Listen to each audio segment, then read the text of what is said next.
start over? No, go ahead. You're good. Good. Okay. Remember where I was. You're good. I don't know where you were either, but go ahead. Okay. We'll chime Well, in. I've told you about the exhibit. Right. Yep, and with the 6 And artists. you showed us the octopus. Yeah, and I've shown you the octopus. And there's also other information about the exhibit in your packet. And so why I'm here this evening is to talk to you about your support, solid waste support, for the octopus. And we would like to have the octopus on the front lawn of the Art Museum. And the support that we're asking you for, of course, will be for this summer. And solid waste name and logo will be on all our marketed materials, our gallery signage. You will be considered a sponsor for the exhibit. But the beauty of this sculpture, as you know, it will go long past September 8th. So we'll have the community cleanup on the 13th of June. And then when it's time again, we'll do another cleanup. And then when it's time again, we'll do another cleanup. So this partnership is going to have a long, long, productive life. And we're just hoping that if it all works out, that we can work together on every single one of these cleanups. That's why I think this is such a wonderful idea.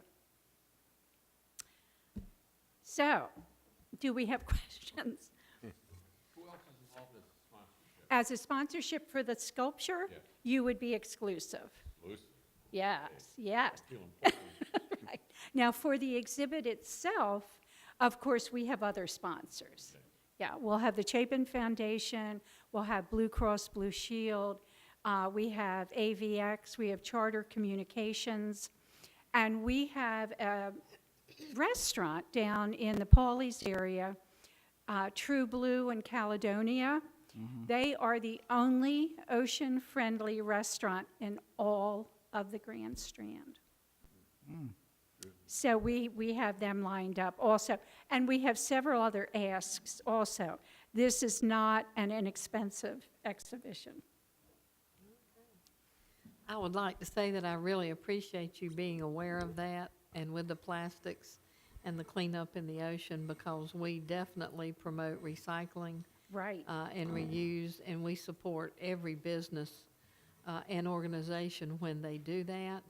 I don't know if you know, but we had $10,000 grants for people to apply for that worked within the recycling and had recycling bins, and that their festivals, they recycled, and that will come around again next year. I hope you will also consider applying for that as well. Oh, well, thank you. We are quite the recyclers at the Art Museum.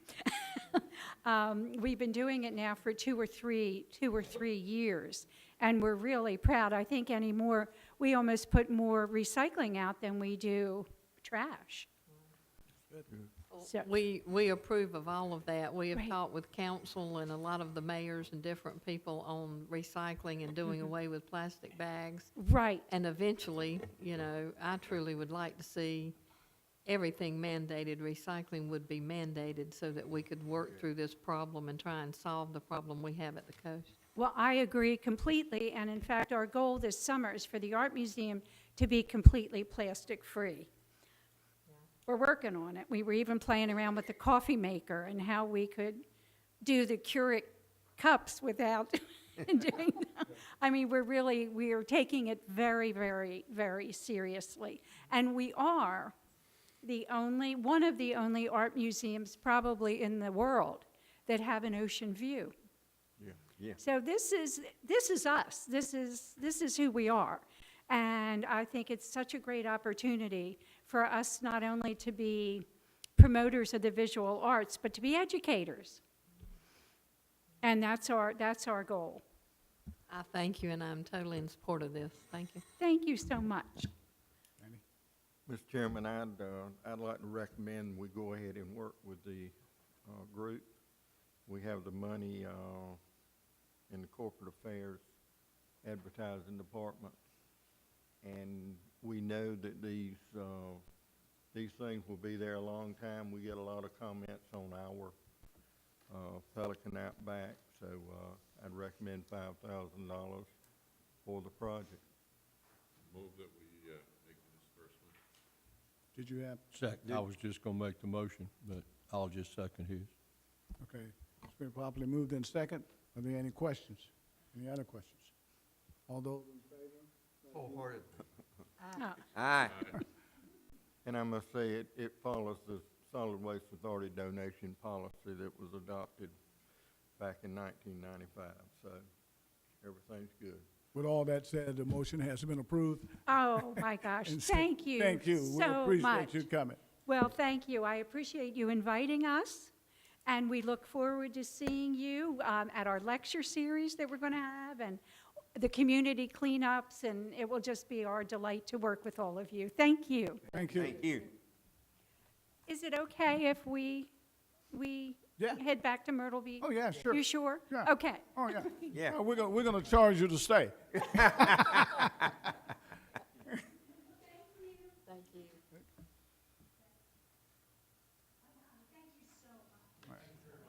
Yes, it's good to know what they're doing. Yeah. Oh, yeah. Okay, we have, Mr. Ray Pinson. He's a Santee Cooper representative. Welcome this afternoon. Thank you so much, Mr. Chairman, members of the board. Appreciate the opportunity.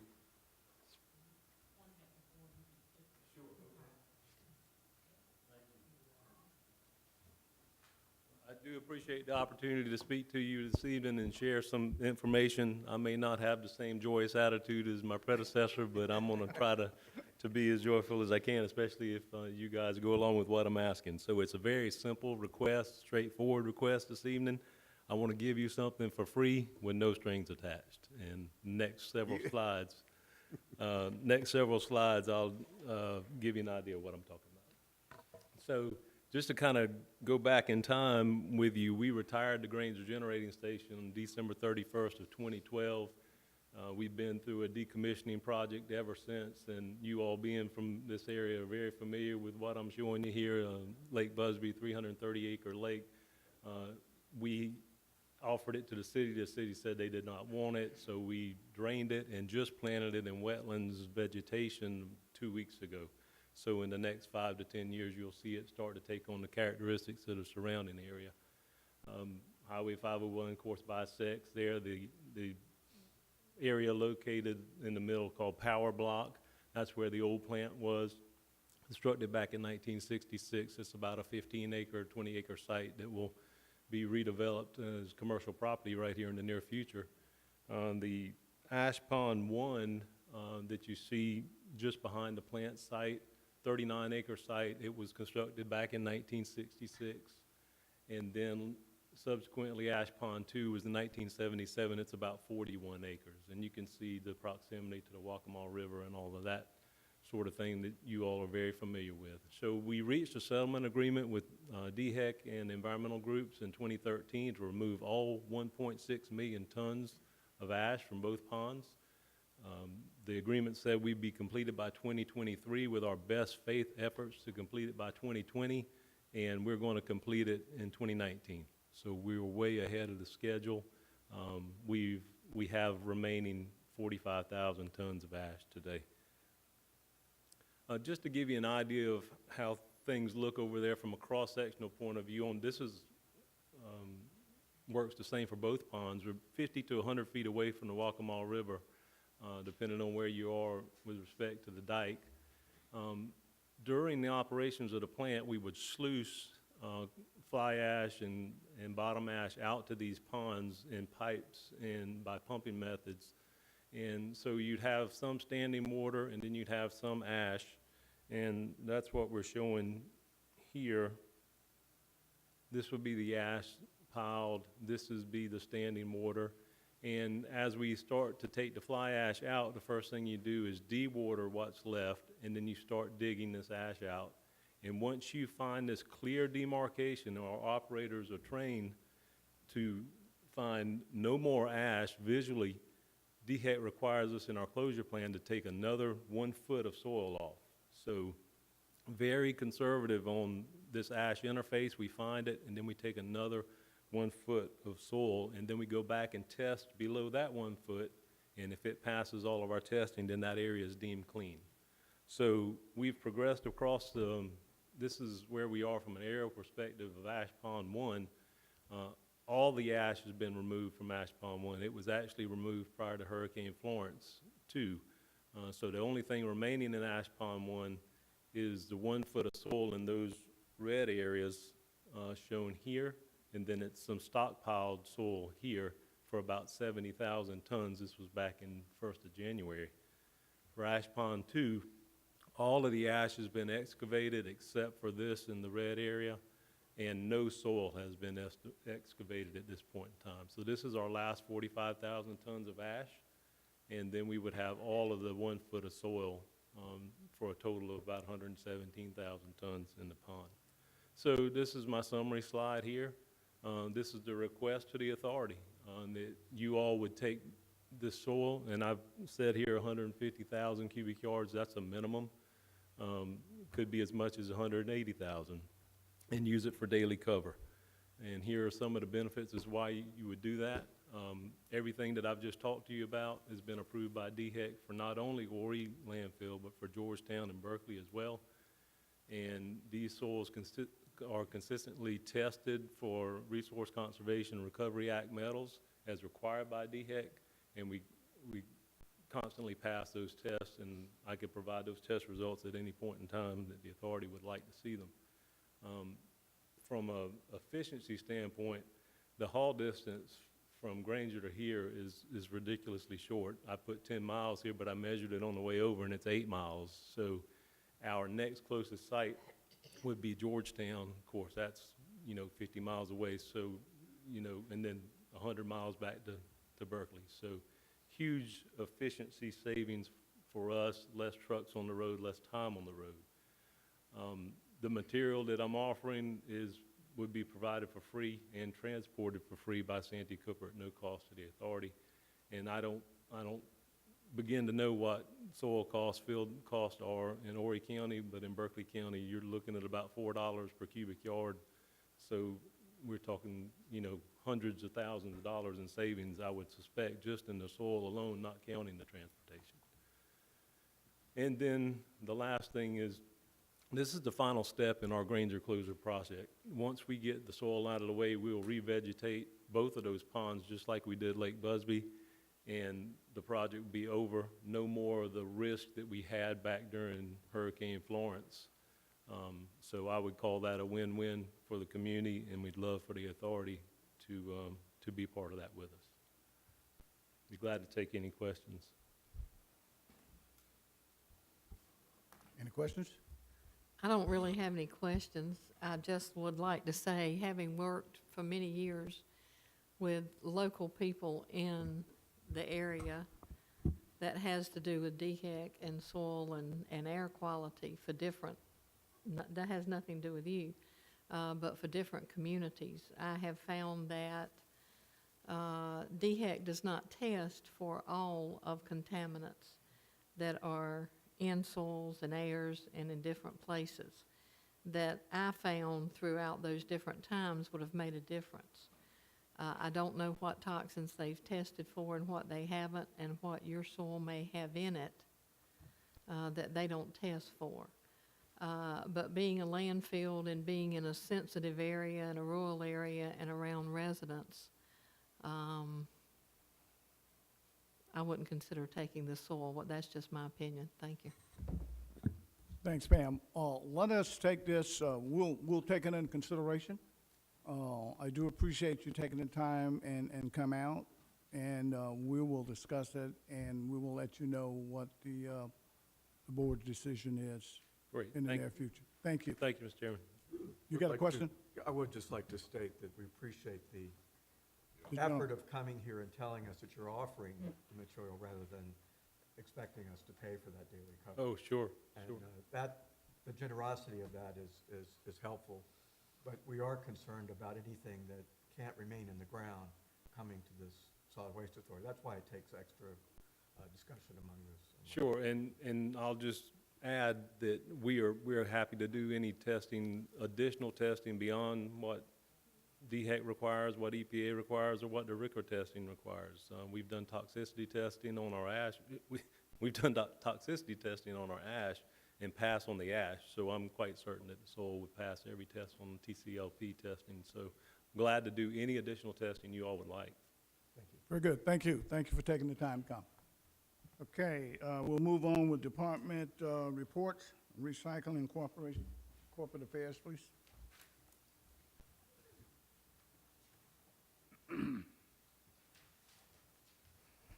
Good evening. Good afternoon. Let's see, my report begins on page 12. We'll start on page 13 with an update on our Solid Waste Authority recycling grants. In your packet, I have listed each organization that would received a Solid Waste Authority recycling grant this fiscal year. And just a very brief update on the progress to date of each one. The town of Surfside Beach, as well as the city of Conway, have completed the purchase of the roll carts they had requested as to increase the recycling through their recycling programs. The other agencies that are listed, as it states there, I won't go into each and every one. It gives a status as to where they are currently, and that none of the others have utilized any grant funding to date. If you have any questions, I'll be more than happy to answer.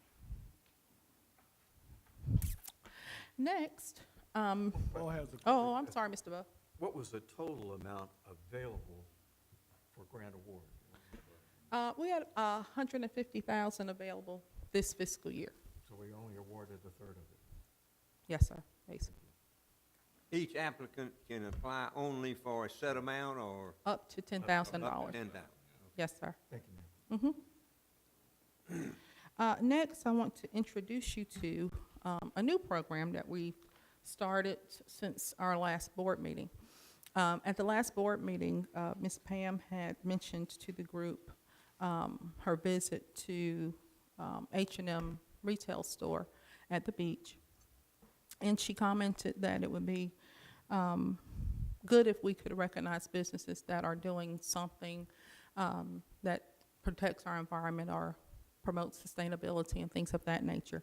We do have our business recycling program that we recognize businesses. We give them a door decal who are on our business recycling program. This spotlight on environmental awareness just takes it into a little bit different direction. The businesses, agencies, companies that might be recognized through this program do not necessarily participate in a Solid Waste Authority program. They're being recognized for the efforts that they are doing, whether it's through reduction, reuse, recycling, whether they're conserving natural resources through some business practice, but usually something that they're doing on a daily basis, something that's sustainable that they're doing to promote environmental awareness. We got together with Brent Justice at MotionWorks Multimedia, talked to him about what we wanted to do and as far as the design of a logo, because it's nice to brand whatever you're doing. And we've actually on our Facebook page and on our website, we have a call for recipients, basically. We're asking because we don't want to limit it to just what we know. We don't know everything, believe it or not. So we're asking residents or other businesses, whomever, if they know of a company, a business or agency that is doing something that fits into our environmental awareness program, to let us know. Our goal is to recognize 1 to 3 businesses every quarter. With their recognition, we will have a page on our website that will list those who have been recognized, that will link back to their company website. In addition, we'll have a decal that they can place on their doorway that says Spotlight on Environmental Awareness recipient. We'll also give them a certificate that they can place in their business if they so desire. We will send the information out via press release, similar to how we do Caught Green-Handed. But our first recipients will be named the end of this week, March 1st. So you'll have that update in your board packet for the month of March. Any questions? I would like to thank you for doing that, and I'd also like to know Pat Goodwin mentioned 2 ocean-friendly restaurants, the only 2 in Myrtle Beach. I think we need to ask her which 2 those were, because I think those would be 2 good recipients of that award. We'll definitely contact her about that. And the more people, the more businesses, retailers, and individuals that we can find that are themselves choosing to have paper bags and to do away with plastic, do away with the straws or anything like that, I think they have a big influence on the other restaurants and businesses, and it makes us easier for us when we know all of these people to work with them and then to try to recycle through that business area. So thank you very much. I appreciate that. Yes, sir, Mr. Parker. I think you ought to contact the Chamber of Commerce and let them know, let their members aware that this program exists and encourage their members to participate. Yes, sir, we'll definitely do that. Yes, Mr. Bo. Plastic-free Myrtle Beach introduced a strawless summer last summer, and they had 300 restaurants Okay. enroll on having their customers ask first before the straw is put beside them. And I think that was a tremendous effort. They're going to redo that this year. Okay. But this All right, very good. additional recognition is really spot on. Thank you. Okay. I think, Ms. Goodwin, that was True Blue and Caledonia, was Yeah. it not? Yes. True Blue, yeah. True It's Blue one and of them. Caledonia were the 2 restaurants. Good to Right. see mentioned. The Okay, restaurants was True Blue and Caledonia. very good. Thank you. Okay. Next, we want to recognize our Recycling Center of the Quarter. I haven't given, you should have gotten hopefully something on, in the mail with your payroll that had the flyers that recognized our Recycling Centers of the Quarter. There are 2 listed in your packet this month, one for the quarter ending September 30th and one for the quarter ending December 31st. Our next recipients will be named the first part of April, but those 2 recycling centers are the Recycle Road Recycling Center as well as the Red Bluff Recycling Center. Both sites are doing very excellent work when it comes to recycling and then maintaining the site itself. Our Caught Green-Handed recipient for the month of January was Mr. Jim Mansfield. Some of you may have got a glimpse of Mr. Mansfield on WBTW News in the month of January. They asked to come out when we did our recipient award in January, and Mr. Mansfield was definitely a joy to talk to, and he was overly excited on a really cold day about being recognized as our recipient. I don't have anything else, but I did want to say thank you very much for those of you who took the time to come out to the home show this past month. We did get to speak to a lot of residents and tourists alike. We handed out over 500 bags of compost. It was like liquid gold, I don't know. And have seen a uptick, which is normal, and people coming out to the landfill to pick up compost or mulch or glass, as well as just people coming to tour. We had a couple here today who just came to see the landfill. So I appreciate you taking the time to come out this past month. Any questions? No, thank you. Thank you. Finance, Administration?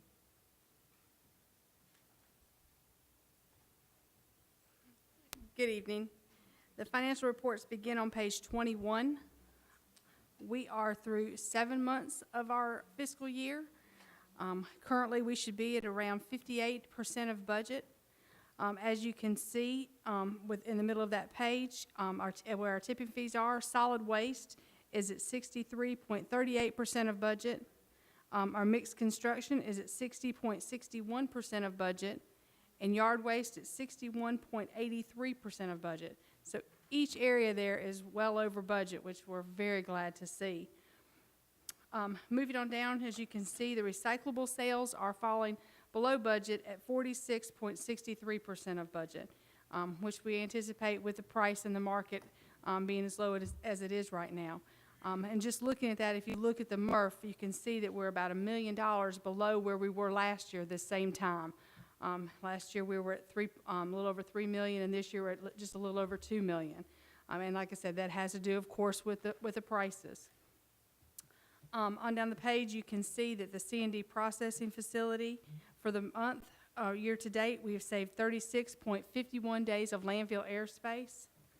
And with the materials recycling facility and collection and hauling have saved a little over 39 days of landfill airspace. So you can see the two of those together, like I said, have saved almost close to 80 days of landfill airspace, which is great for those programs. Page 23 is the income statement.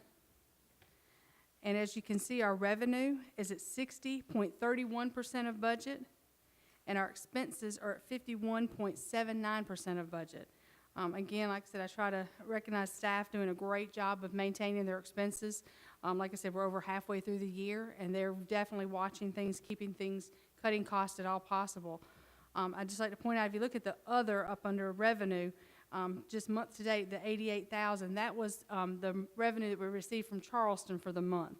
So like I said, I just want to point that out. But as you can see, for the current month, we had revenue over expenses for $116,907.57.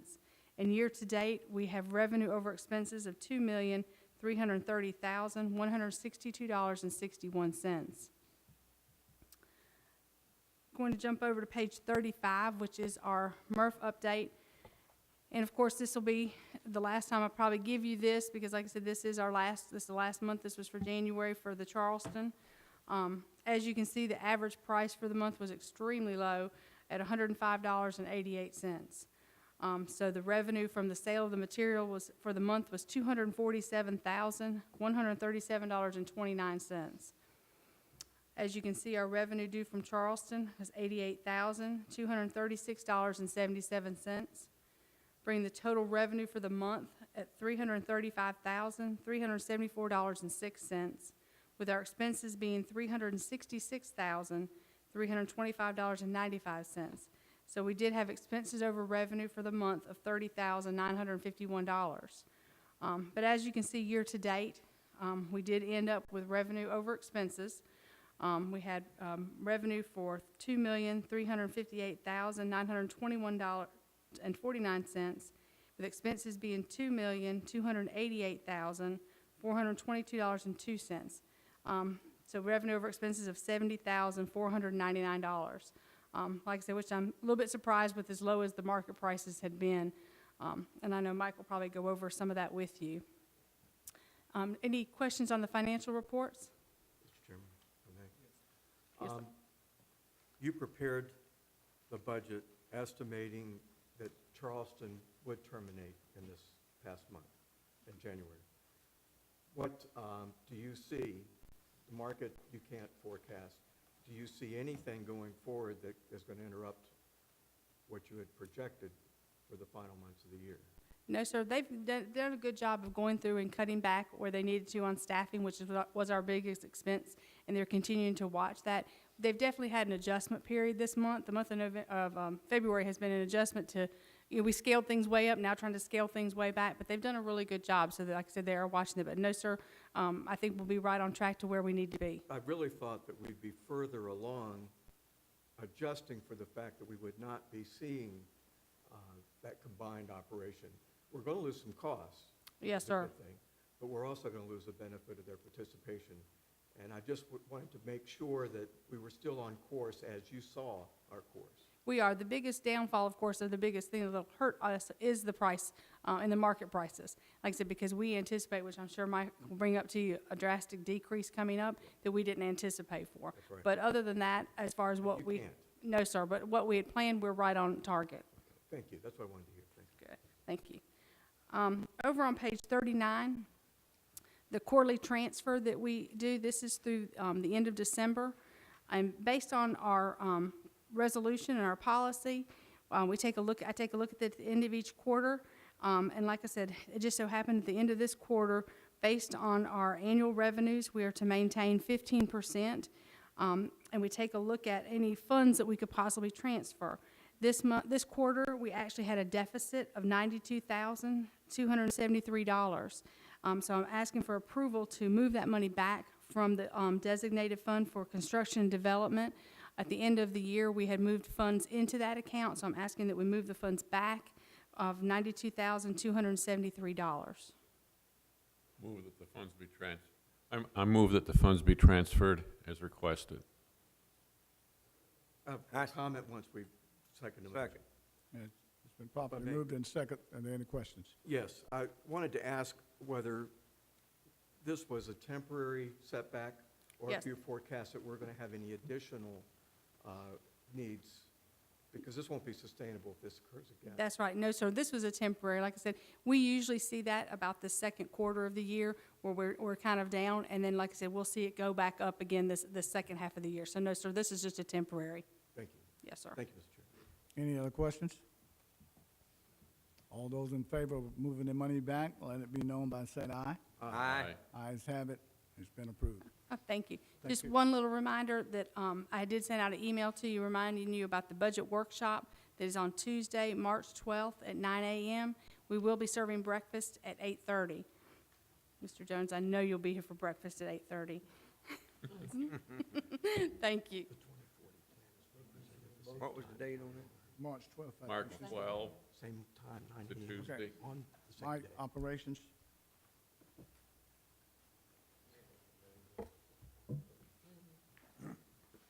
He was trying to get the video up at the landfill, so.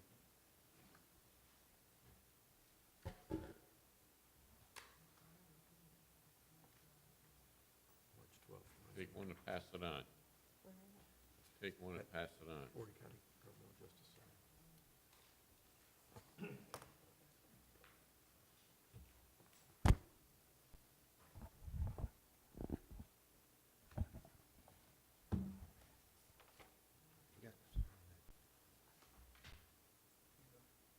Thank you.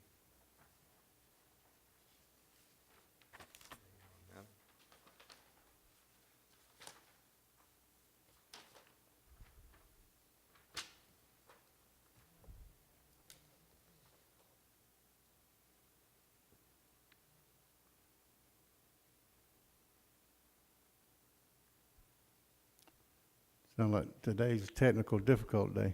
Yeah, looks that way.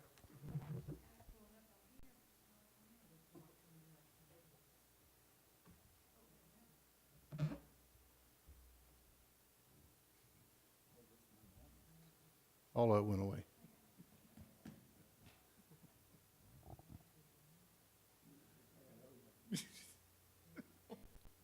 Oh, It's man. just the end of the month at the beginning. Oh, we don't need that.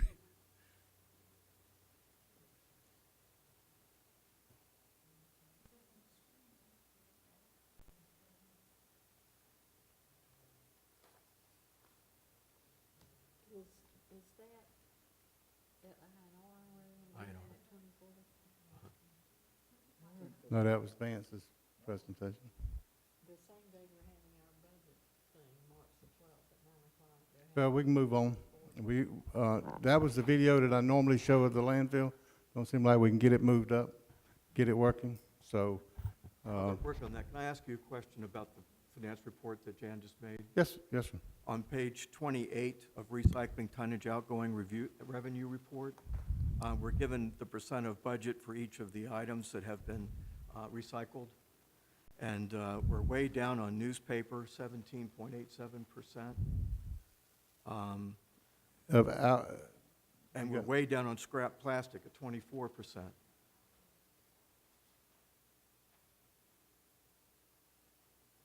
that's the outgoing material, Mr. Ives, and we withheld a lot of the material due to Because the price- pricing and everything, and it was to be sold in the month of February. So we were able to store it. I was afraid because of the rains that we had, we might have lost them in the newspaper. No, we didn't lose any of it because we would sell it as wet. You do so. Yeah, we had a large inventory of material of stuff that we sold shortly after February 1st. But you're doing very well on scrap metal, 99%, and the overall total was 46.87%. So the rest of the materials, we've done really well considering the market. Yeah, But I'm concerned about those totals being so low. yeah, and the market has definitely changed over the last 30 days. And I wanted to give you an idea when I gave you that pricing sheet. That's got what the national averages is. Like for mixed paper, we're getting $17.50. The national average is $2.50. We're getting $59 a ton for cardboard, or $85 a ton for cardboard. The national average is $59. Yes. We're getting 55 cents for UBC, which is used beverage containers, and the average price is 56 cents. So we're right on the mark on aluminum. PET, we're getting 16 cents. The national average is 15. On PET or HDPE, the national average is 35 cents, and we're getting 40. And HDPE colored, the national average is 14, and we're getting 21 cents. So our marketing seems to be paying off when it comes to the pricing that we get. The problem is that the overall market is, especially on cardboard. Cardboard dropped. If you remember, it was about $100 some, and $120, I think it was, the prior month. Yeah. It dropped to 88, and now it's to 68. Right. Newspaper has continued to hold for us at about $112 a ton. So it's pretty well maintaining. And our mixed paper rate is what? $17.50. That's outstanding because that market really has bought. A lot of places are having to pay to get rid of it, and some places you can't. I worked out a marketing agreement or an agreement to sell it to Pratt for 6 months. And, yeah, We sir. had our Keep South Carolina Beautiful, South Carolina Litter Control Association and Palmetto Pride Conference, statewide conference in Myrtle Beach this past week. And Pratt Industries made a presentation, and they talked about the dire situation of the recycling industry today. And their presentation was so negative, I had to stand up and tell them that the local things that are happening here is completely different than the picture they painted. And I was happy to report that we were able to do this. Yeah. Because the picture they painted was bleak. And the projection of what they were saying recyclables were going to become in the future was very bleak. Yeah. And I was really happy to be able to report what we were being able to Yeah, do. and we're This is able, outstanding, Mike. yeah, and we're able to sell scrap plastic again. And you know, if you remember back in the summer, you couldn't find a market for it. So we are able to get rid of those kind of things at some dollar rather than them going into the landfill. Do we pay for all the processing costs? Probably not, but they're not going into the landfill. This is hard work. Thank you. Somebody's doing a Thank great you. job. Yes. Um, Outstanding. But, you know, our pricing continues to be an issue for us. The amount of materials, we no longer have Charleston. You know, Charleston paid us, no matter what the price was, $150 a ton. We don't have that anymore. So we're getting whatever we can get for it. Material that we were processing from Charleston that we were getting $150 a ton for, we're now getting $68 a ton for. So that's definitely going to be an impact on revenues. We're trying to maintain costs, but we still got to be able to process it. We'll keep them as tight as we can, but as far as from what we're used to where we're going to be at over the next 4 months is going to be hard. You know, we're when you're getting $150 a ton and everybody else is getting 100, Yes. it made a difference. It's going to make a difference in the MRF. On page, and you can see some of those numbers on page 42 or 44 of the presentation, which is like cardboard. Last year, on January 18th, we was getting $261 a ton. Or we took in, hold on, I can't read.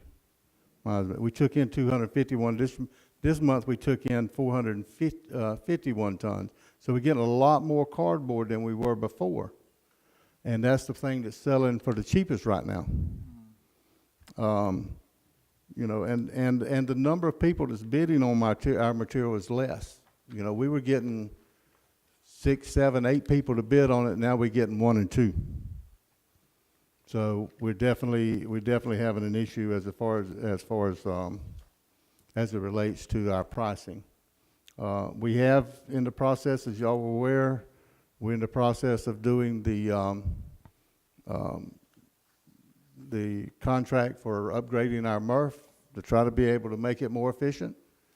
We want to try to make it as efficient as possible, and we're just letting y'all know we're in the contract negotiating process currently with that. Mike, Yes, sir. when are they supposed to respond to you on that? We haven't set a date for them. I gave them the contract for their review last Friday. They'll be here this Thursday, and I'm sure it'll be part of the topic. We've been negotiating contract for several weeks. Mike, tell them what's going on now with the study. Currently, the contractor has come in to do a composition study of our waste stream, and they'll be there all week doing that. That was part of their agreement. You know, they've got to agree as part of this contractual agreement to process so many tons an hour, meet so many standards that they gotta meet. The material has to meet a certain quality when it comes out. And of course, they didn't wanna do it, sign on the dotted line without doing a composition study. And they're there all week doing that composition study currently. They start at 5 o'clock Monday morning. I want to be reminded about the amount of downtime you're projecting. Well, the downtime's gonna be about a month's worth of downtime. During the negotiation process, we did extend, they were willing to give some things if we extended the time frame into January of next year when it was being installed. So, you know, of course, we wanted something. If they wanted to extend it because they said they're manufacturing so much, and they gave us some stuff, and we've sort of negotiated that out to this point. Now, I don't know where we're gonna end up by the time this contract's signed, but that's where we're at currently. All right, our driver of the month is Roy Cox. He is with the city of Loris, and him and his helper does a lot on the landfill, and he's married. He's married, but he works for the city of Loris, and he's the one chose for the driver of the month on the landfill. Good group of guys, helps us out. All right, that's it. Any more questions? Any questions for Mike? That it? Thank you. Thank you. Thank you, sir. Okay, Mr. Knight, you're on. Thank you, Mr. Chairman. Thursday's the day we've been looking forward to. We own a special workshop, a full workshop with county council in the big room, 2 o'clock. The agenda's out. We have 2 items on the agenda, one being the plan and one future landfill expansion. HDR will be here to talk about the plan. Vance will be here to talk about future landfill expansions. I've been told that there will be no vote Thursday, and the vote will probably be taken in April. And I don't know why there's such a time lag. And it's been 6 months. August it was presented. 6 months from the time the Solid Waste Authority passed their resolution to Thursday. 6 months that we've lost in this process. So I'll have a packet of information for the council, and we will give that to them probably tomorrow afternoon or hand it out at the meeting. But it's nothing new. It's we've talked about point after point after point numerous times, so we'll be ready to present. Okay.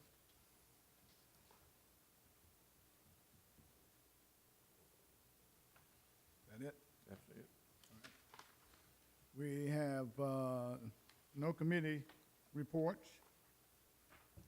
On the old business, we have the scale repair update. That you, Mike?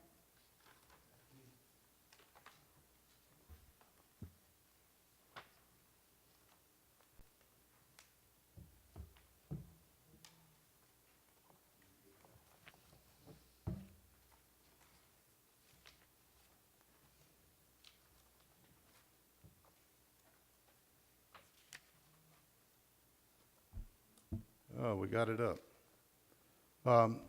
As y'all are aware, the board wanted us to come back and look at the scales. We looked at relocating them and different things of what we could do with them.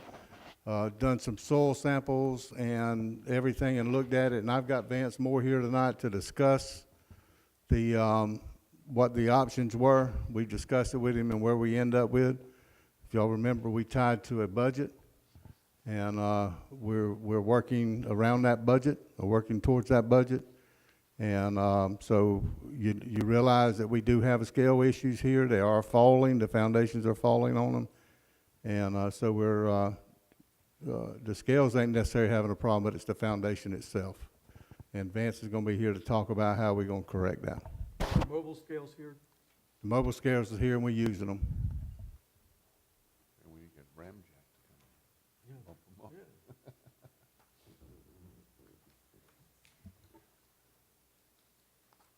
Okay, good evening. I'm here to talk about the Scale Plaza upgrades. Yeah, I'm all right, I think. I'll try to do my best. So this is an overview of the scales. Just to orient you, this is the scale house facility itself. Inbound scales, this is where you weigh when you're full of materials. Go to the landfill over here. Outbound scale, that's your current arrangements. If you go to the next slide. Or do I do it?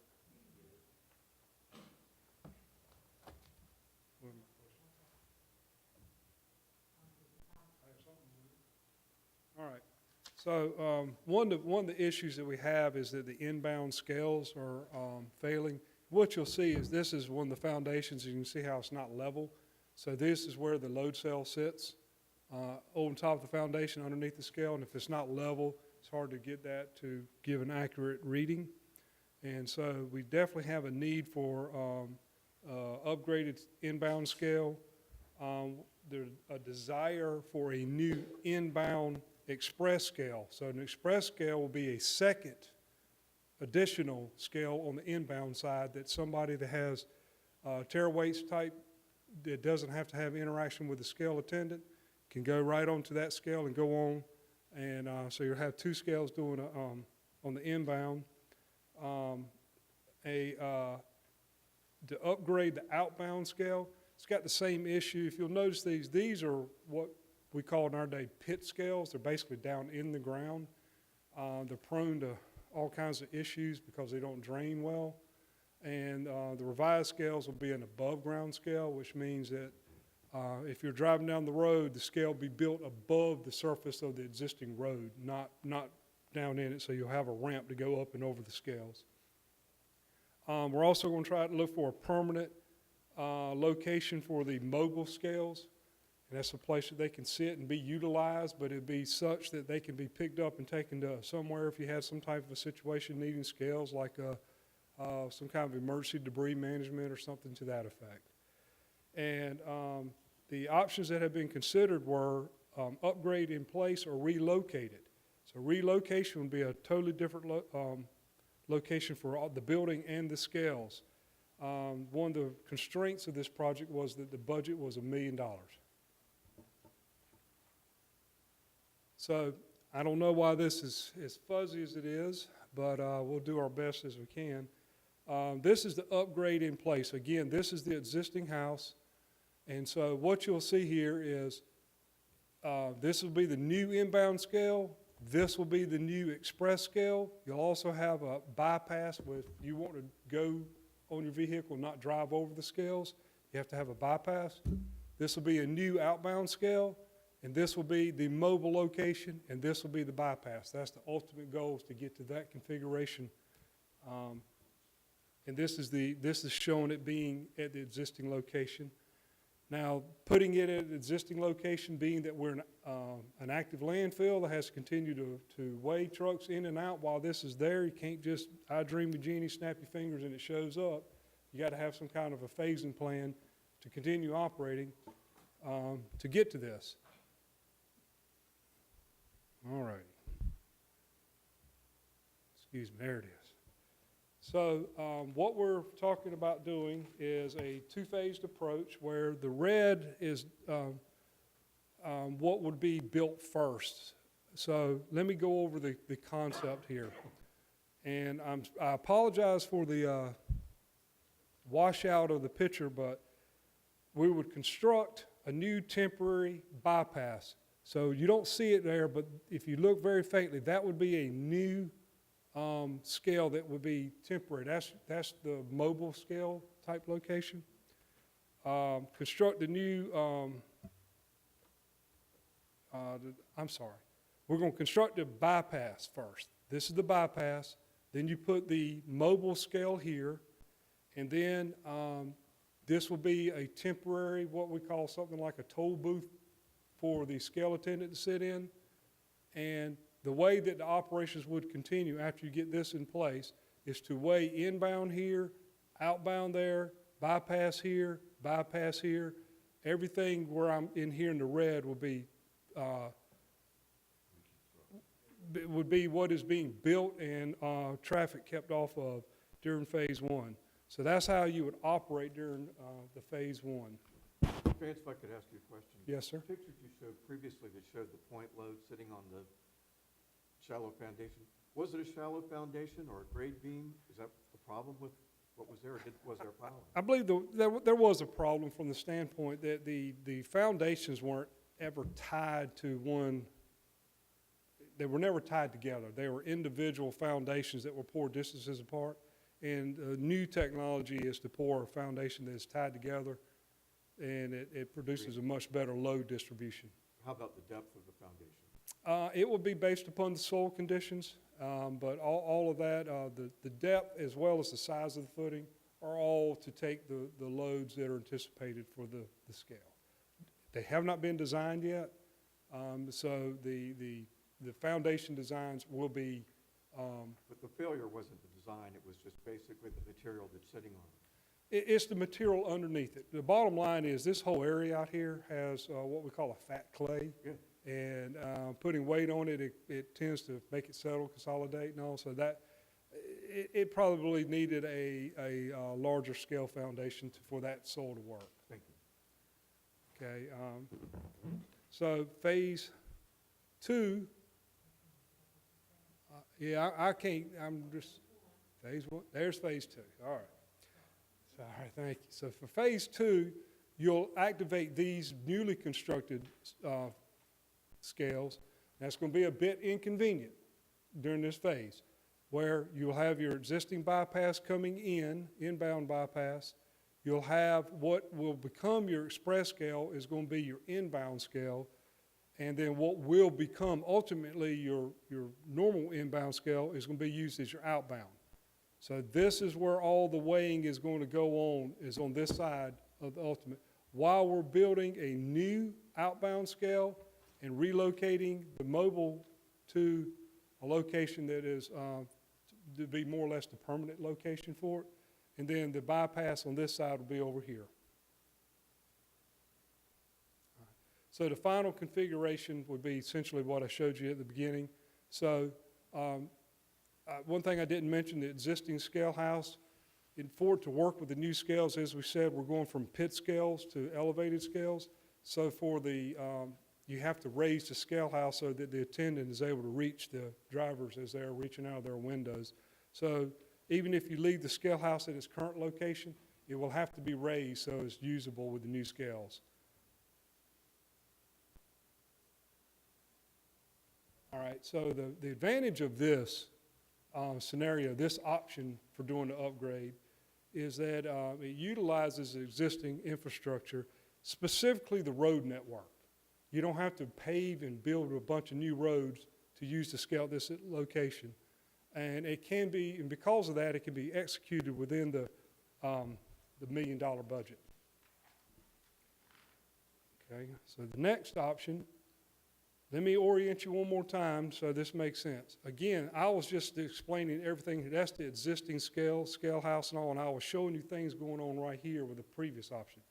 This option would be to build basically a loop going through here with a new plaza over here and a loop coming back and tying in.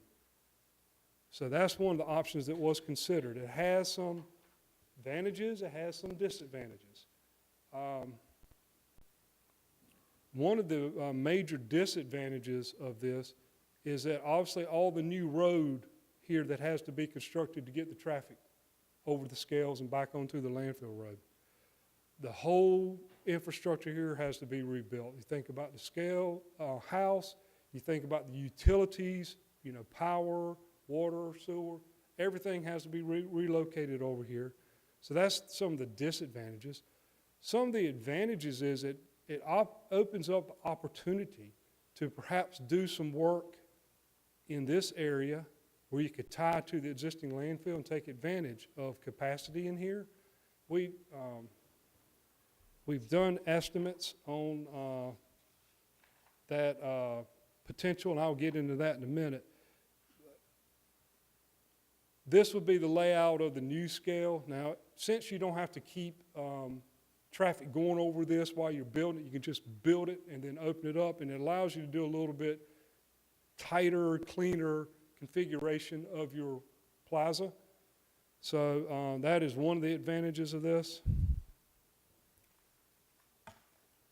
You would have no disruption to the current traffic pattern. In other words, you would just keep going like you are until this is ready to open, then you open up and divert.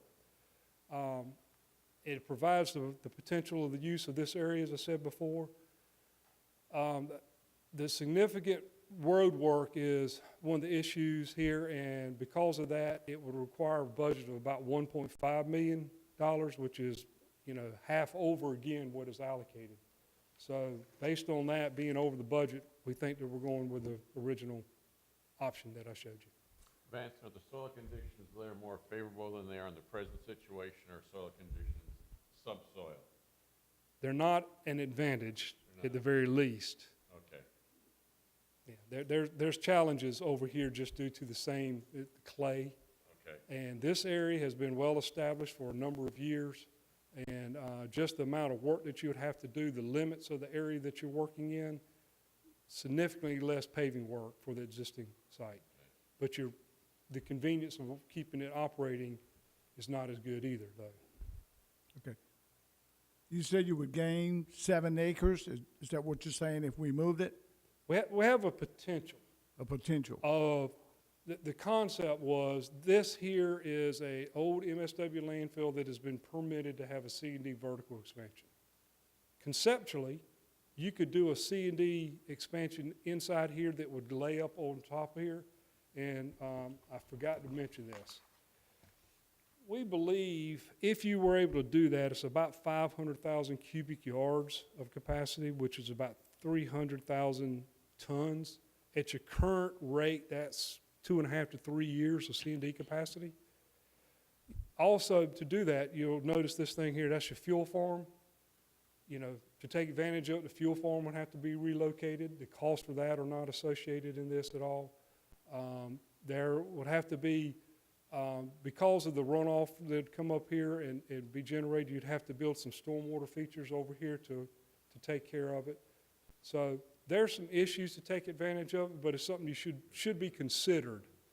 That they're, you know. Yeah, I guess my question is, in the long run, is $500,000, would it be worth the $500,000 to complete something that you wouldn't have to? How long, if we go back and update the scales and use the current area, what's the longevity of that still being there? I know that we have problems with trucks backing up in the highway and all that kind of stuff. The loop would probably eliminate some of that. But I guess my question is, would it be worth putting in $500,000 to do the loop versus doing the upgrade? Did you consider that? And the time, what's the time frame? It would take a little longer, perhaps, to do this just because the amount of work is more significant. I'm being hesitant in saying just the $500,000. I'm saying the scale house plaza only is $500,000. All right. You'd have the cost for the fuel farm relocation. You'd have the cost for doing the stormwater improvements, which I don't have for you right Other now. costs that would be associated that may push it beyond What's that. the rough estimate, another $500,000? I would say that'd be orders of magnitude, yes, sir. Okay, so But we'd have C&D capacity.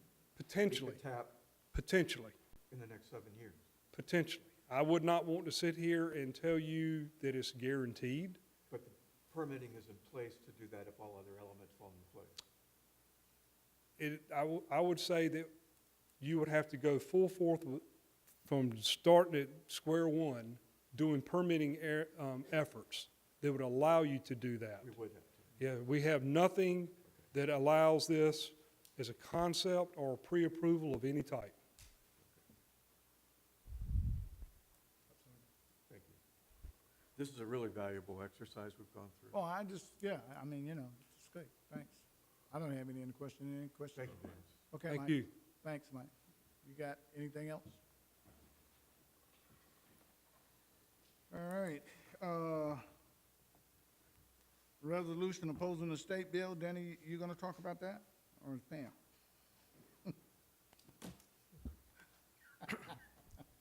Well, the state has their bag bill back up. We have a resolution in the packet to oppose that. We did one last year to oppose the state bill, and what that says is only the state can regulate these type issues, the local governments cannot, and we're opposed to that. We'll be going to Columbia tomorrow, the subcommittee meeting tomorrow. Some of us will go and speak at that subcommittee, but it'd be my recommendation to move on with the resolution that we can hand out to the Senate subcommittee tomorrow.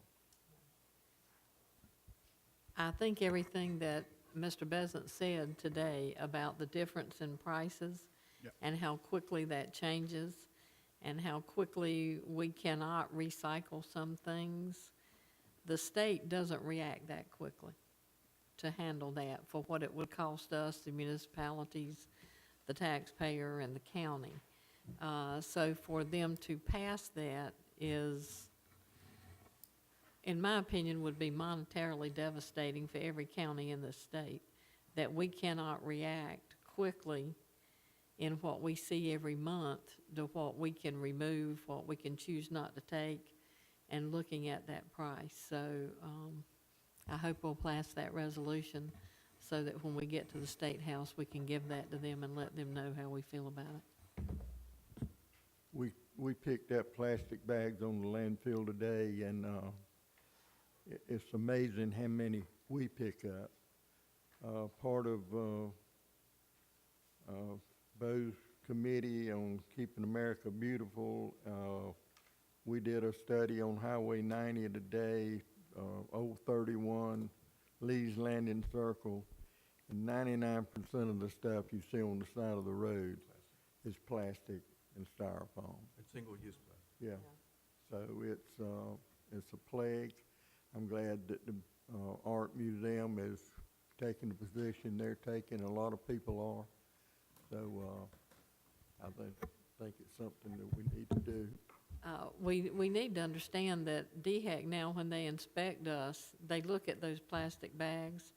We saw 4 or 5 people picking them up today. That was the cost today on the landfill, picking up huge garbage bags full of these. You could see them up 20 and 25 feet in the trees.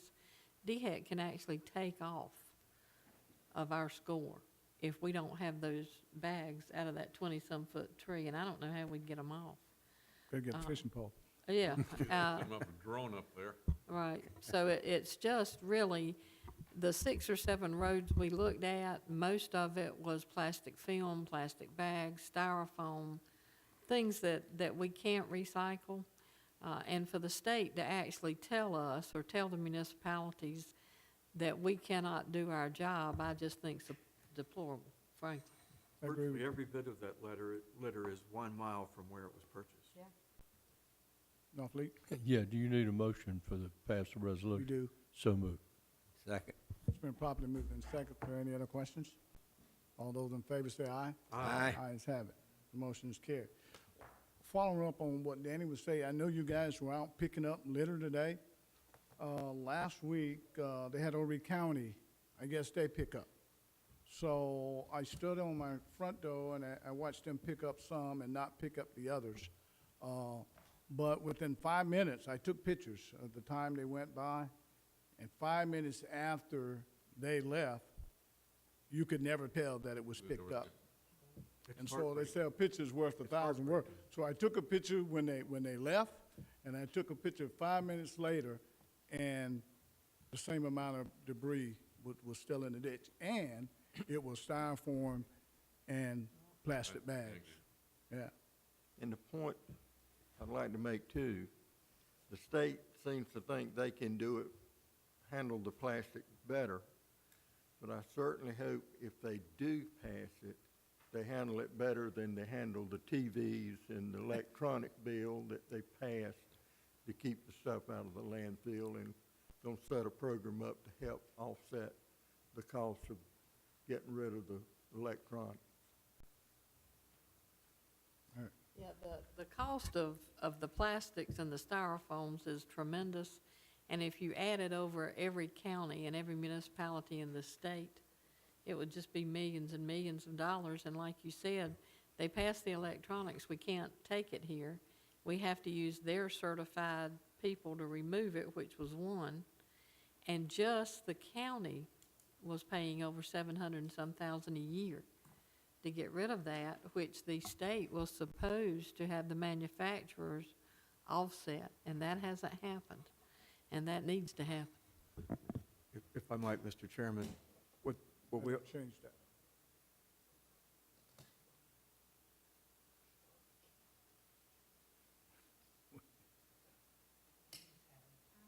Yes, I'll tell you, you would think this is Halloween or something. if I might, Mr. Chairman, just to divert just a bit from this topic, but to get to the point, we need to increase enforcement. In order to change behavior, we've got to get tough.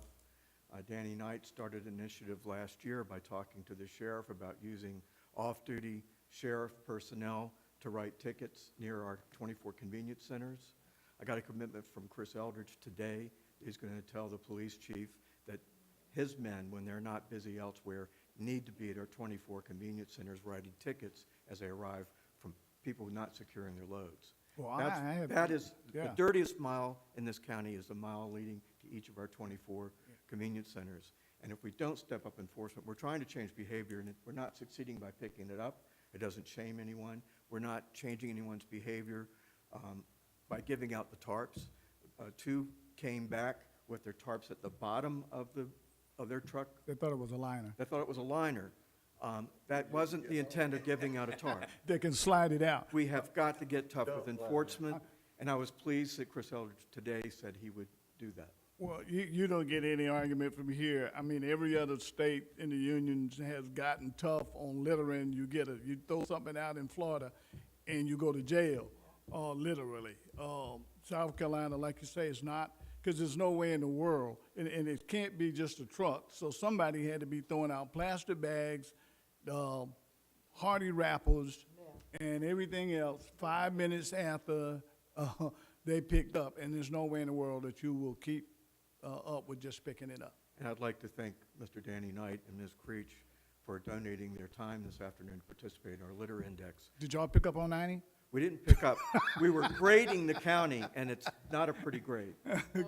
Y'all didn't pick up anything? I saw a few people out there picking up today. Well, we had some guilty consciences in some of the Oh, areas that we okay, all saw just right. made That us. wasn't your truck. Okay, I'll have to pick up my own then. All right. Okay, let's move on to new business. We got a heat pump purchase recommendation. Okay. Don't ask me a lot of technical questions. I don't know a whole lot about a heat pump. Mike just asked me about it, and I said, I don't know. It's either outside, upstairs, one of those things. But we do have a heat pump here in the outside the building that needs to be replaced. We do have in the budget $10,000 to have it replaced.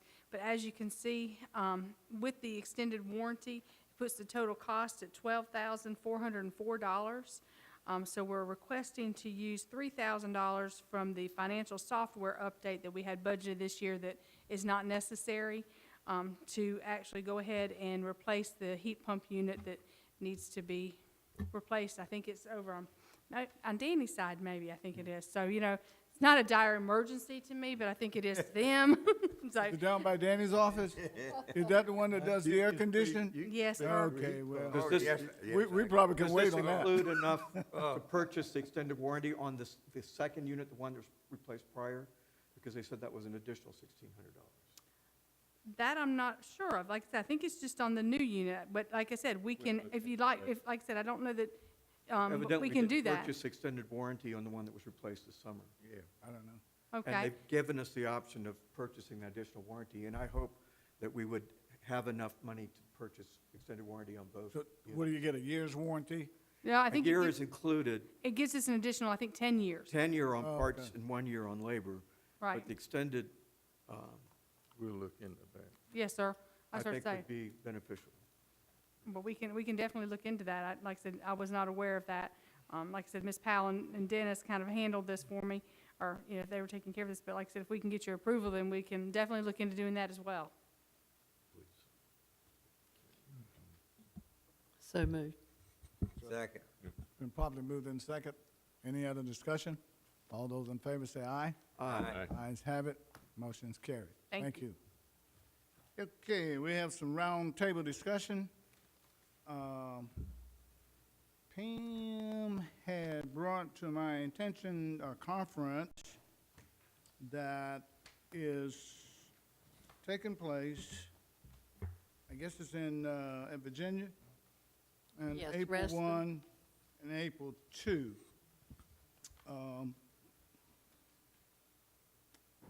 We haven't done anything on diversion in a while. I think they had something on about an anaerobic digestion project at Virginia Tech.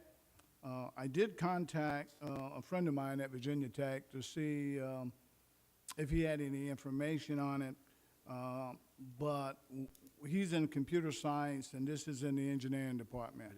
I did contact or tried to send the guy who's over this an email, but he did not respond back to me. But I did pull off some information. I read about it. It looks like, in my estimation, is that they're using this for biogas, Basically agricultural. based at agricultural kind of thing. They use manure to fund it, and they store or they use the methane or the gas that they come off for electricity and that kinds of stuff. And they also get a byproduct of nitrogen that I guess the farmers use for their farmers. And so I don't know how much practical use that would be for us. I understand Berkeley County has a I don't know. digester that they are not using. They may have, I don't know. what? No, I would like to find out more about it. I You just don't- found out this at the conference this past week from the recycling coordinator in Berkeley County. Okay. Yes, thank you. So I would like to find out more, but they have one and they're not using it, and we need to find out more about it, why. Would they let Not us used. borrow it? Well, Test it out. even if you They- borrowed they it, they probably might be glad to get rid of it. yeah, I think they use it a lot, probably. I don't know how many, what they have in Virginia, but I assume they have hog farms and cows, and they use this stuff for fuel and to create this methane gas, and then, so. Reston is right outside of Washington. Yeah. It's near Dulles Airport. Okay, And Reston is where the current professor is located, who is the specialist in yeah, anaerobic. yeah, that's where for he's, Virginia yeah, Tech. right. He's Yeah, I had headquartered to- in Reston, which is just really a short distance from where your So- conference would be. But, Conference is in Manassas. and so then I looked back through to see, it looks like most of it is waste to energy kinds of things, where you would take some kind of fossil fuel or whatever and transfer it into energy. And we were also promised a report when we were in Chicago. They had an anaerobic digester that was creating compost that you could use within 24 hours. Right, And we were going to find out from them the Right. success of that Korean project. right. And I'd like to know more about that project. We never heard from that. We didn't hear Never back. heard Right. anything from it. And so they did have some international stuff in here, and I know they do a lot of waste to energy stuff. But a and preliminary stuff like contact that. with the professor in Reston would let us know if this is something that would be worthwhile to pursue, or if there's still quite a bit of experimentation needs to be done before it's something we should pursue. I think we could do that before we should put time into going Yeah. up there. And so I asked Mike, best that if he would come up to the mic and look at some of these, sessions. And I guess what we're trying to look at, we haven't been on any diversion, and we're looking to see if any of these things that you looked at, that there may be something that we would be using in the near future, and I take the near future as being 5 to 10 Yep. years, and have you considered, a lot of it to me looked like it was experimental kinds of things that they were looking at. I don't know. Yeah, it looked like a lot of experimental and just talking about waste energy and other things that was going on, aerobics, anaerobics, but, you know, I'm like Bo said, you know, you need to know a little bit more about what they're doing. If they're talking about just using, manure and stuff like that, it would be definitely something would not be worthwhile for us to go to. We need to know more about why Berkeley would build one and not use it. They had a big problem with odor. The residents shut it down. The odor problems related to it was what was so bad. I printed his Berkeley. Order? production technology. So if anybody likes to read it, I read it from cover to cover, and I saw nothing in there where they used anything other than manure as a basic fuel. But they may know something that I don't know. Like I say, I contacted him. It brings to mind, though, that it may be, you know, I don't know, it's worth looking at. But when I was in Cherokee, they also was talking about using gypsum from the old... Drywall? Yeah, as a base for farmers, rather than using, you know, the calcium that they use. And that's a hard sell to the farmers. In fact, it was experimental. I think there was only one company at the time that was doing it, and I had an interest in it because I wanted to know where it was coming from, but I haven't found it yet, so I assume that they have probably dissipated.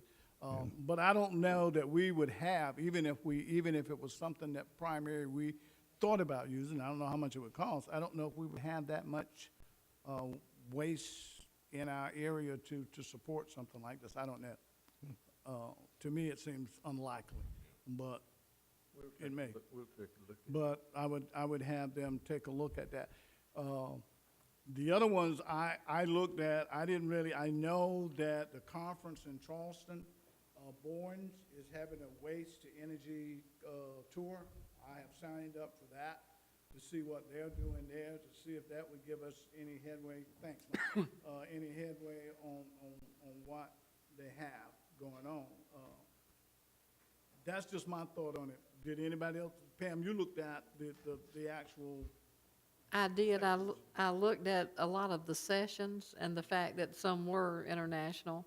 It also, they were talking about the actual operations, how these things worked, different things in different directions they would go. For the last few years, we've kind of been chastised a bit from the ex-chairman of county council for not what he considered to be every year looking at new diversion techniques and whatever. Also, when Repower South came and talked with us, you had to go and do research. When someone comes in and tries to sell you a magic box, you don't know the questions to ask them. If you don't educate yourself on anaerobic digestion or waste to energy with the pellets, waste to energy with the nitrate, and so forth, then when someone comes in and feeds you a good line and you fall for that, just like Montgomery did, Right. and they had to stop and quit doing that and then had to start again. So if it's definitely 100% something that we would never do, of course, that would be a waste of time. But educating ourselves on all of the new diversion techniques, to me, is something that I think we need to know about before people come in here and try to sell us a bill of goods when we really wouldn't know what they were talking about. The first I heard of Repower was before I was on the board. And basically, they were going to pay to put in the box, and you ran every truck through it, dumped it off, they ran out, and they got pellets. And when you actually got involved in that, they were talking about a dirty MRF. They didn't want our wet waste, they still wanted us to throw it in the landfill. The only thing they wanted was clean recyclables, which took the money away from us on that. Then they found out they'd have to bring in trash from other states because we didn't have enough. If we don't educate ourselves on these diversion things, then we will not know not to buy into the different people coming to us. There was a reason they wouldn't bid like everyone else on that output that we have. Yeah, Because if it were truly efficient, they could just simply be one of the bidders. right. For our material. Yeah, and then they found out, the other place they went in, then they went and asked the state to subsidize them. So I guess what I'm saying is, I think the diversion committee particularly, because that's what we're here to do and we haven't done it in 2 years, we need to start going to places and looking at these and finding out exactly where they are with the technology, the new technology, and the different branches that technology goes to, so that we can then decide to pick a place. Until we do that, I don't know how we'd pick a place to go. Yeah, I have no qualms with that. I agree with that wholeheartedly. My only thing is that I look at where we're headed with the landfill and where we're gonna get there. And I'd like to look at things that may be closer that we're going to be able to use. I mean, if you got the kind of monies that you want to, you can find anything that's out there. I mean, you can go and research and find out. I mean, we can travel all over the country. There are tons of things out there that I would like to see inputted, but I know that we're not gonna have the money, and we're probably not gonna get there. So I have no problems with looking at technology that's going to fit what we're gonna be doing here at this Solid Waste Authority. There are all kinds of new, and this thing is still experimental. This anaerobic thing is still experimental. He is still experimenting with this. There are only a few companies, when I look through here, that are actually doing this kind of stuff. Europe is doing a lot. Yeah, and Europe is doing a lot of it. And we found that out 2 years ago when we went to the international conference. They do a lot of things than we do with recycling and waste. Years ago, when I used to travel to England, I had a buddy of mine. They had a bunch of cows. They used to wash the manure. They would put it in a wash and use the water as fertilizer. And so that's my only thing. When I looked at it, I didn't see anything that I thought that would be that close to us in the near future of using it. But I have no problems with us going to see diversion kinds of things that we can use at here if it's going to be sometime within the near future kind of concept. But those of that may want to go, I have no problems with it. It's just that for me, I didn't really, when I read this article, I just didn't see how these things fit. And since I'm going to be doing this waste to energy thing in Charleston, I thought that maybe I would be able to pick up a lot more information there than I would be to travel to Virginia. That's just my opinion. But it's open to whoever may want to go. We'll look at it. Okay, we'll do that. Study it and- Yeah, I would like for you to, because I agree with you. If it's something we definitely are not going to do, but maybe you or Mike Bezin or Yeah. Esther can look at diversion things that you think will come up to give us an idea where we do need to go, where it would be the most productive. And I agree with that. I would like to challenge them to find some things that they think that may be something that we're going to use at the Solid Waste Authority, find out where those conferences are, and let us know in a timely manner so that we can go. That's one of the advantages Yeah. of our 3-year update of our Yeah, so management that- plan, so because that that we is can do that. discussed, and we get the input from the engineers on where they see the technology, because we do need to stay on the cutting edge, because Oh, it's yeah, constantly sure, moving. yeah, because, and I agree with you, Pam, and we don't know, and like I say, I took the time to read this when I first heard it. I said, oh, anaerobic, they're doing some microbial things, let me read it and see what they're doing. But it was interesting. Since I'm part scientist, I thought it was interesting, The other thing, while we're all here, do we want to talk about the Santee Cooper presentation that the young man made? That's fine with me, and I'd just like to say again, in the last 20 years, I have worked with a lot of people through DHEC meetings in communities. And through that, and with all due respect to DHEC, I'm not trying to take anything away from them at all. But after a lot of these meetings where people have protested asphalt plants in their backyard, cement batch plants, different things of that nature, and discussing and going through this with DHEC, politically, DHEC is a lot of times limited on toxins, whether it's air, land, whatever, on what they actually research and then tell you how much of that is in there and how much of that is actually detrimental. So my first thing is, with all due respect to DHEC, they don't test for everything. If there's 100 elements that you would have a problem with, they might test for 10 of those. Then other people, because they have fought these things, have paid people to test for things DHEC didn't and found that the toxins that were in this that DHEC didn't test for were actually more detrimental than what DHEC would test for. So when DHEC tells me they've tested that soil and they don't have a problem with it, that doesn't make me feel all warm and fuzzy. And having said that, we are in an environmentally sensitive location, as it has been pointed out to us quite a bit. Taking that, that gives me a lot of heartburn, and I will never vote for that. Well, The- I agree with that. Well- The thing about it is they test for parts per million. It's never gonna be a virgin salt. Well, that's And- right. And they do as, selective testing. and they do selective testing, and as the amounts that you build up, those parts per million goes up. So even though they say they tested, it's just like they test everything. They say you can take this up to a certain parts per million, which doesn't make me feel very comfortable.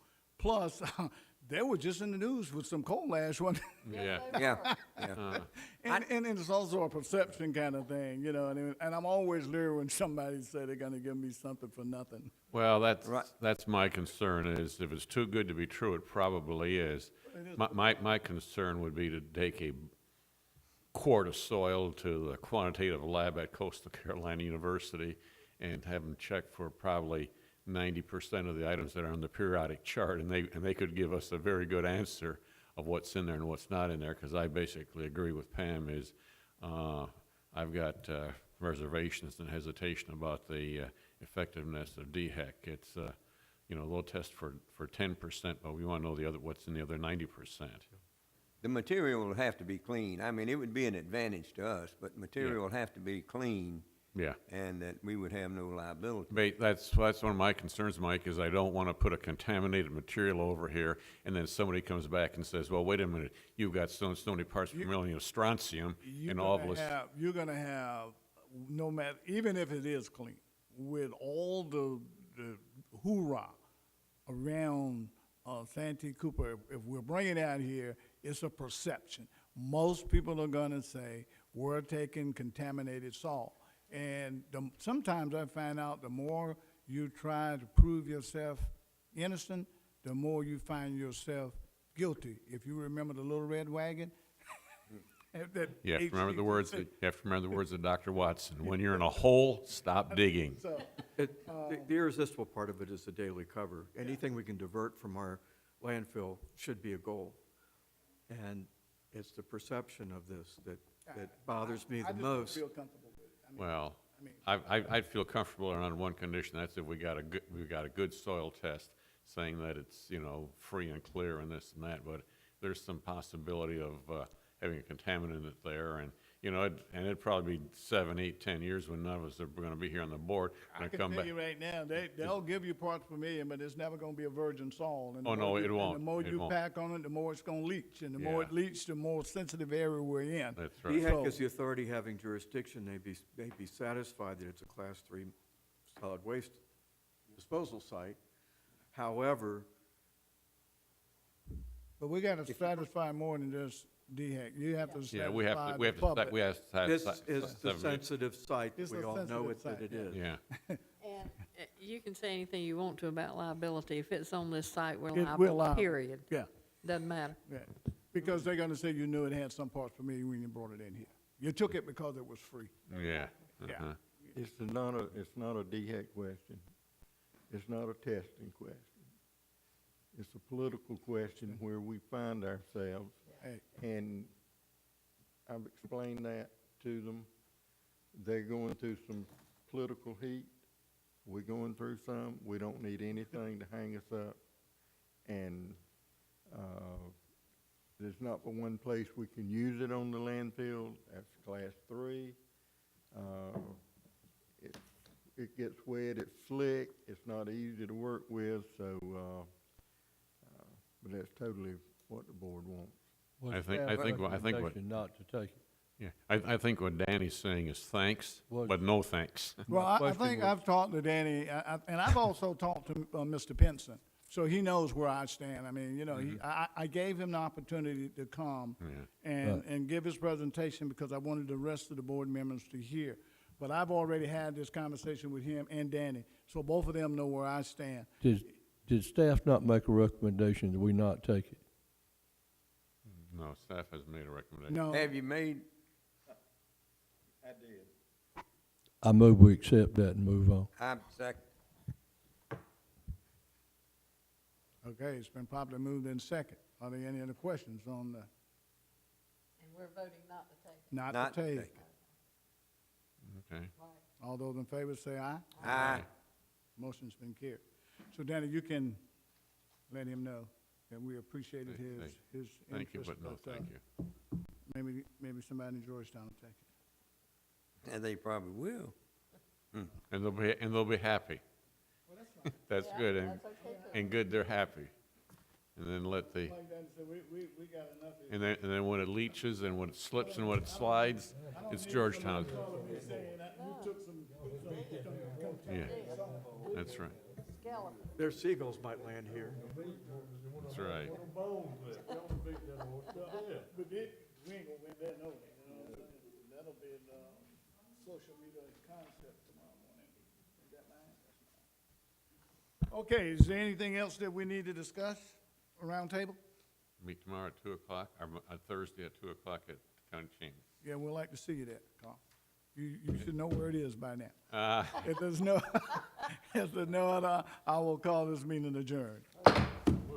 Thank you. Thank you.